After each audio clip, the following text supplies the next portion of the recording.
Imagine a world where political correctness clashes violently with raw, unfiltered bigotry. Where a disgraced ex-cop, a relic of a bygone era, stumbles into the political arena and somehow, thrives. This is the outrageous journey of José Luis Torrente, a man whose every word is designed to offend, yet somehow resonate with a significant portion of the electorate. Welcome back, cinematic explorers, to a deep dive into Torrente, the Political Circus, a film that satirizes modern politics with a shocking dose of reality. Get ready as we unravel every twisted plot point, every cringeworthy speech, and every shocking twist that defines this unforgettable political satire. Our story opens with Torrente, living his usual morally ambiguous life, getting a package from a child named Cuco. He immediately expresses his deep-seated prejudice against Moha, a seemingly friendly Arab neighbor, revealing his true character right from the start. Walking down Ballesta Street, Torrente laments the good old days, missing the wild streets and complaining about the state of the world. Cuco interrupts his melancholic rant with a job offer, but Torrente dismisses it, declaring he's getting into something big, politics. Suddenly, Torrente finds himself on a political stage, introduced as a simple man and a humble patriot at a rally. He begins his speech, mockingly using inclusive language, then quickly pivots to his true agenda. Torrente launches into a tirade against the current president Pedro Vilches, blaming him for Spain's supposed decline. He decries the banning of traditions like tossing goats and bullfighting, juxtaposing them with savage Arab festival where lambs are butchered. He harks back to the Reconquista, invoking Don Quixote and El Cid, to rail against the relegalization of 500,000 Arabs. His speech culminates in a misogynistic quote, demanding a real man as president, which ironically garners massive applause from the crowd. Jacobo, a party leader, praises Torrente's ability to connect with voters, believing he's a natural for politics. Torrente, basking in the glory, confidently declares he was made for this, citing his balls and common sense. He extols the virtues of politics, referencing a corrupt minister as his hero, highlighting his cynical view of the system. Despite Cuco's accusation of tax evasion, Torrente claims his records are wiped clean due to undercover work, positioning himself as an insider. He promises Cuco and Antonito cabinet positions, showcasing his delusion and the lure of political power to his gullible friends. Mondongo, a party operative, tells Torrente that their leader, Jacobo, wants to meet him, impressed by his rally performance. At another rally, Torrente reiterates his stance on tradition, promising religious processions, street festivals, and bullfights when they win. He rails against low wages and the inability to buy apartments, blaming made in China, phones and globalism for Spain's economic woes. Torrente finally arrives at the NOX party headquarters to meet Jacobo, their leader, and Secretary General Bartolomé Cuango. He's surprised to find Cuango is black, questioning the party's racist stance, to which Mondongo explains it's a strategic move. Jacobo expresses his pride in Torrente, offering him a minor position, acknowledging the lack of capable, level-headed people. Cuco, ever the sycophant, tells Torrente he's a legend within the party, further inflating Torrente's ego. Torrente then attempts to give a piece of lint-covered ham to Cuango, in a casually demeaning act. Torrente tries to recruit Cuco as his personal assistant, but Cuco rebuffs him, emphasizing he's the lookout. Torrente recounts a fabricated story of his past heroics, showcasing his violent tendencies and exaggeration. He then claims to have been the white elephant in the 1981 coup attempt, a crucial figure behind the scenes. The elephant part, he clarifies, refers to his masculinity, further solidifying his self-importance and crudeness. Jacobo offers Torrente the 26th spot on the party ticket, which Torrente finds insulting, expecting to be president. He promises his friends, Manolito and Antonito, positions as ministers of health and culture, respectively. Torrente explains the revolving door phenomenon in politics, where former politicians get lucrative advisory roles, fueling his friends' greed. Antonito asks Torrente to find a job for his slow-witted son, Danielito, praising his intellectual feat of division without a calculator. Torrente, after hearing Danielito can get a master's, proposes making him head of the Office of Performing Arts, where funny dialects will be banned. He boldly suggests abolishing taxes for their voters, revealing his simplistic and self-serving economic policy. Following another successful rally, Mondongo praises Torrente, but brings up his silence on gay marriage, a key party platform point. Torrente shockingly defends gay marriage, arguing they should be allowed to be miserable like the rest of us, showcasing a twisted form of tolerance. He then makes a strategic argument, claiming more than half the country's gay, and they shouldn't alienate potential voters. Jacobo invites Torrente to the national TV debate, seeing his forward-thinking attitude as refreshing. Torrente practices for the debate with his friends, devolving into a childish exchange of insults, which he proudly declares, "That's politics." At the TV studio, a medical emergency befalls Jacobo Carrasco just minutes before the debate, leaving the party in a bind. Against all logic, Bartolomé announces José Luis Torrente as Carrasco's replacement, despite Torrente's crude appearance and lack of preparation. Torrente refuses makeup, demanding his sunglasses, then takes the stage, making light of Jacobo's hard work and promising to defend Spain. When challenged by a rival candidate, Torrente responds with a crude sexual joke, causing outrage and further chaos. He insults another opponent's stroller and weight, revealing his penchant for personal attacks over policy. A female candidate, identifying as Spanish, conservative, and right-wing, expresses shame at being associated with Torrente's disgusting ideology. The Minister of Equality, Idoia Montero, identifies as a trans woman, prompting Torrente to launch into a transphobic rant. He then bizarrely adds that he'd tap that, claiming it's not hate speech but a compliment, further escalating the chaotic scene. The debate descends into a brawl, with Torrente shouting religious insults and Montero accusing him of gender-based violence. The aftermath of the debate is a media firestorm, with clips of Torrente replayed on every channel.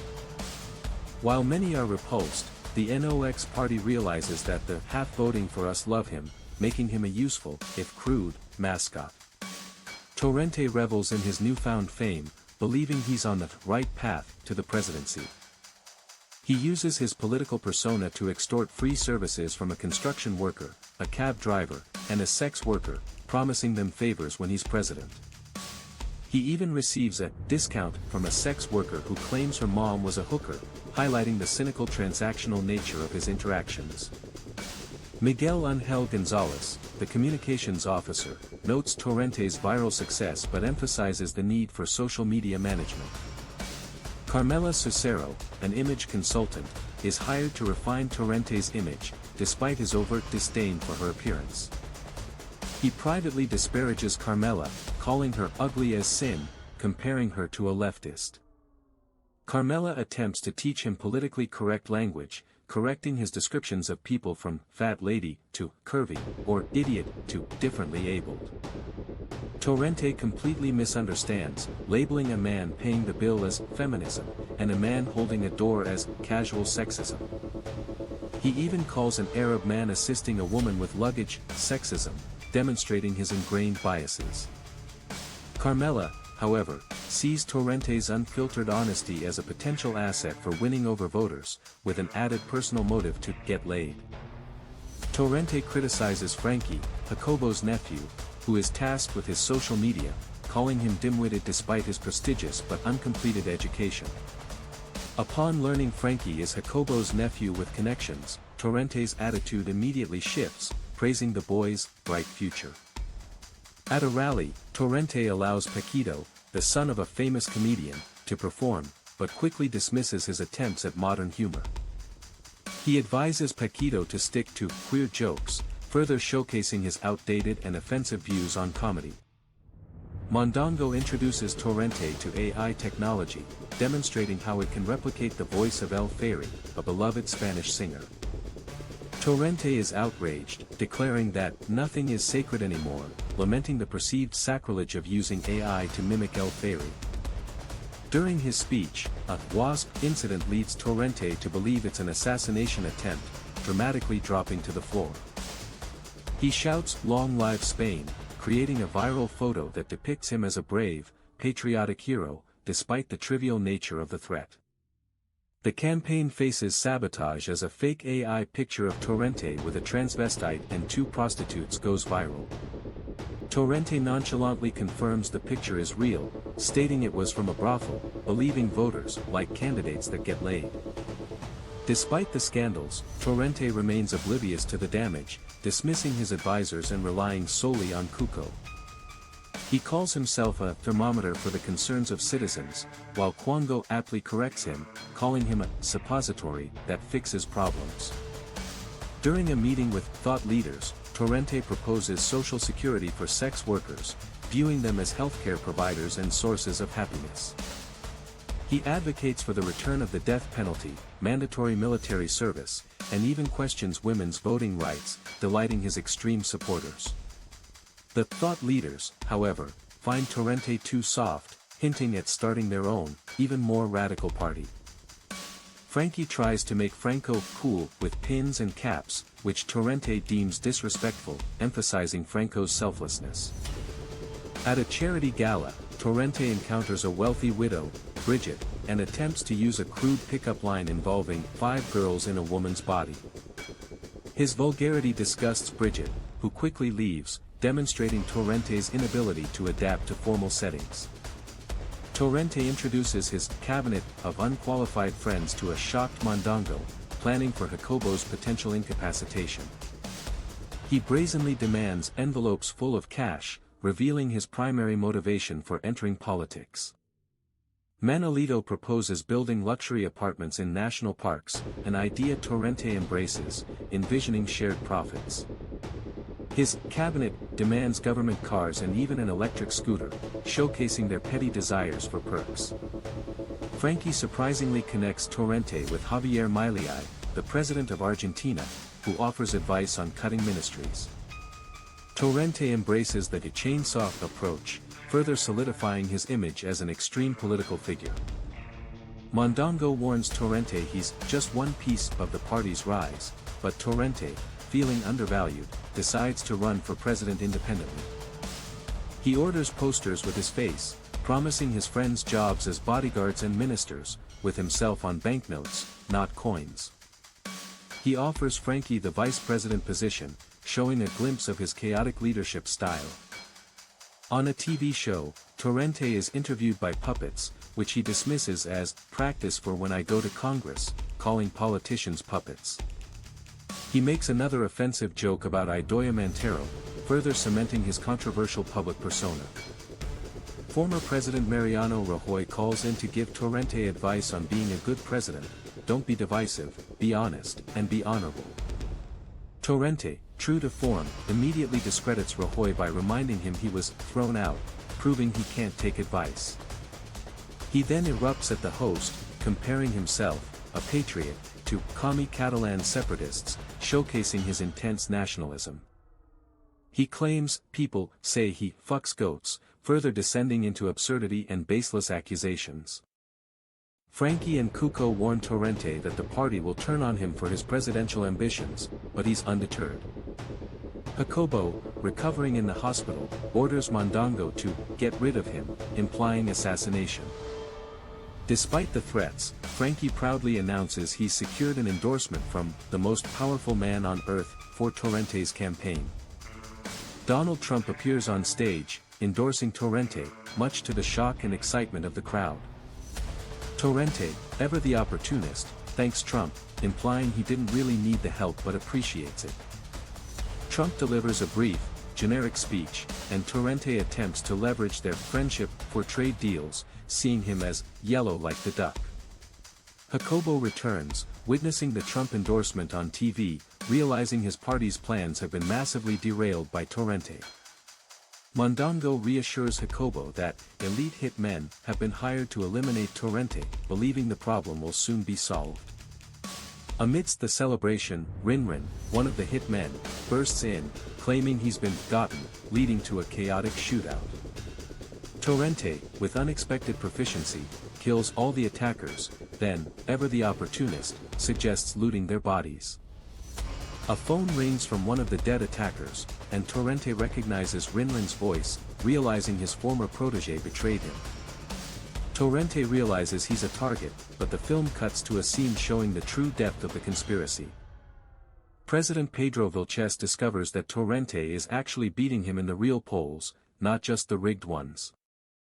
Vilches, fearing for his power, orders Torrente's assassination, revealing that the current government is also after him. Torrente confronts Rinrin, who confesses he was paid by an OX to kill him due to gambling debts and other issues. Rinrin claims he couldn't kill Torrente because Torrente was like a father to him, showing a moment of conflicted loyalty. Cuco interrupts, arguing he's always been Torrente's best assistant, leading to a petty argument in a moment of grave danger. Torrente decides to form his own party, envisioning a movement with real balls and a catchy acronym. They brainstorm names, eventually settling on MAGA, Modern Alliance for a Greater Administration, a nod to contemporary political slogans. Mondongo and Quango despair over Rinrin's failure and blackmail attempt, with Quango expressing regret for ever trusting him. Frankie, fearing for his life, abandons Torrente and plans to flee to Abu Dhabi, showing the fragility of their alliance. Torrente, still delusional, promises a VP spot for everyone, even as his world crumbles around him. Another attack occurs, leading to a shootout where Antonito is killed, prompting Torrente to blame Cuco for not covering the whiskey debt. Amparito, a woman from his past, arrives to rescue Torrente, revealing she's a police officer who knows about Vilches's hit order. She explains the government's deep corruption and their desire to eliminate any political competition, especially Torrente. Amparito confesses her enduring feelings for Torrente, who, in turn, reciprocates in his own crude way, despite his past with her. They seek refuge at her cousin Jesusin's apartment, a squatter who exploits government checks and untouchable status. Torrente once again laments the state of the country, blaming those who exploit the system while ironically seeking refuge among them. Fleeing the anti-squatter activists, they head to Moja's place, the Arab Torrente had so vehemently disparaged earlier. Torrente initially refuses, clinging to his prejudices, but Cuco convinces him of Moja's loyalty by revealing his Atletico season pass. Moja and his family welcome them with traditional hospitality, challenging Torrente's bigoted views. Cuco tries to convince Torrente that, deep down, we're all the same, but Torrente secretly plans to deport them when he's president. Moja's children sing a song about friendship, a poignant moment that Torrente, however, dismisses with his deportation plans. To call for backup, Torrente forces Cuco to steal a child's phone, once again prioritizing his needs over morality, and Cuco gets caught. Torrente and Cuco are kidnapped, and Torrente, believing he's smarter, devises an almost perfect escape plan that fails spectacularly. They are brought before an enigmatic figure who reveals himself to be Luis Alberto, whose monkey Torrente brutally murdered decades ago. Luis Alberto, now disfigured, kidnaps Torrente for revenge, though he admits he has orders to keep Torrente alive. He warns Torrente of a lot of pain coming, hinting at a greater force at play behind his abduction. They are given earpieces, and Torrente, confused, asks what they are for, implying he's about to be controlled. Torrente finds himself face to face with President Vilches, who asserts his power and orders Torrente's arrest. Vilches mocks Torrente, stating his presidential ambitions were just glory days of the past, as Torrente is led away by police. In a defiant final stand, Torrente declares his desire to restore Spain's empire and refuses to be a puppet. He vows never to compromise his principles or dignity, even swearing on the Spanish Constitution. However, in a shocking twist, Torrente takes his oath as Minister of Health, explaining that any self-respecting president can change course. His friends also take oaths as various ministers, including Minister of Culture and Deportation, showing their ultimate corruption and co-option into the system. The film ends with Torrente on screen, addressing the audience directly, reminding them the movie's over. He then breaks the fourth wall, encouraging viewers to flick your bean and vote for him, amidst a final, vulgar plea. And there you have it, the complete, unhinged journey of José Luis Torrente, from bigoted loudmouth to a minister in the very system he claimed to despise. It's a chillingly humorous look at how easily outrage can become influence, and principle can be bought. What did you think of Torrente's rise and fall, or perhaps, his twisted triumph? Let us know your thoughts in the comments below. Don't forget to like this video, share it with your friends, and subscribe to our channel for more movie recaps and explanations. Thanks for watching, and until next time, keep exploring the cinematic universe.